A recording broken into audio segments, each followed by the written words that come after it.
விசாரணைக்காக திருப்புவனம் காவல் நிலையம் அழைத்துச் செல்லப்பட்ட இளைஞர் உயிரிழந்த விவகாரம் தொடர்பாக தற்போது 6 காவலர்கள் சஸ்பெண்ட் செய்யப்பட்டிருக்கின்றனர். கூடுதல் விவரங்களை எமது செய்தியாளர் சுந்தர் வழங்க கேட்கலாம். வணக்கம் சுந்தர், இந்த விவகாரத்தின் பின்னணி என்ன, முழு விவரங்களை பதிவு பண்ணுங்க. சிவகங்கை மாவட்டம் திருப்புவனம் காவல் நிலையத்தில் பாத்தீங்கன்னா திருட்டு வழக்கு விசாரணைக்காக அழைத்து செல்லப்பட்ட அஜித்குமார் என்கிற இளைஞர் காவலர்கள் தாக்கியதில் உயிரிழந்திருக்காரு.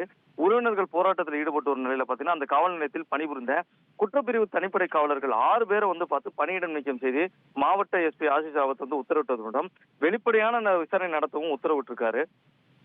நேற்று பாத்தீங்கன்னா சிவகங்கை மாவட்டம் திருப்புவனம் அருகே இருக்கிற தாங்க மடப்புறம் பத்திரகாளியம்மன் கோயிலுக்கு நேற்று முன்தினம் திருமங்கலத்தை சேர்ந்த சிவகாமியும் அவர் தனது மகளுடன் சாமி தரிசனம் செய்ய வந்திருக்காங்க. சிவகாமியால் நடக்க முடியாத நிலையில பாத்தீங்கன்னா கோயிலோட தற்காலிக ஊழியர் அஜித் வீல் சேர் கொண்டு கொடுத்திருக்காரு. அப்போது கார் சாவி அஜித்திடம் கொடுத்து பெண்கள் காரை பார்க் செய்யுமாறு கொடுத்திருக்காரு. அந்த அஜித் கார் ஓட்ட தெரியாதால அருகில் இருந்தவுடன் காரை பார்க் செய்து சாவியை கொடுத்திருக்காரு. சாமி தரிசனம் முடிஞ்சு கார்ல கிளம்பும் போது காரின் பின் சீட்டில் பாத்தீங்கன்னா கட்டப்பையில் அடியில் இருந்த ஒரு 10 பவுன் தங்க நகை மாயமாயிருக்கு. சிவகாமி அஜித்தை விசாரித்த போது உரிய பதில் இல்ல. இதனால திருப்புவனம் போலீசார்ட்ட புகார் செய்தாங்க. போலீசார் அஜித் உள்ளிட்ட சிலரிடம் நேற்று கோயில் விசாரணை வைத்து விசாரணை செஞ்சிருக்காங்க. அஜித் விசாரணை செய்த போது மயங்கி விழுந்திருக்காரு. திருப்புவனம் அரசு மருத்துவமனைக்கு கொண்டு செல்லும் போது உயிர்ந்தது என சொல்லிருக்காங்க.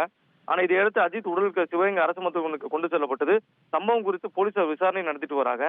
இந்த நிலையில பாத்தீங்கன்னா இந்த விசாரணைக்கால சென்ற உயிரிழந்த விவகாரத்துல பாத்தீங்கன்னா திருப்புவனத்தை சேர்ந்த குற்றப்பிரிவு தனிப்படை காவலர்கள் 6 பேர், அதாவது யாருன்னா கண்ணன், பிரபு, சங்கரமணிகண்டன், ராஜா, ஆனந்த், ராமச்சந்திரன் உள்ளிட்ட 6 காவலர்களை பணியிடம் நீக்கம் செய்து மாவட்ட எஸ்பி ஆசிஷ் ராவத் உத்தரவிட்டுடன் வெளிப்படையான விசாரணை நடத்தவும் உத்தரவிட்டிருக்காரு. இது அவங்க தரப்புல இதுக்கு உரிய நியாயம் நடவடிக்கை எடுக்கணும்னு சொல்லி பாதிக்கப்பட்டவரும் சொல்லியிருக்காங்க. விவரங்களுக்கு நன்றி சுந்தர். ட்ரெண்ட ஃப்ரெண்ட் ஆக்கிக்கோங்க. 2.5 கோடிக்கும் அதிகமான தந்தி டிவியின் சப்ஸ்கிரைபர்ஸ் அண்ட் ஃபாலோவர்ஸ் குடும்பத்துல நீங்களும் இணையுங்க.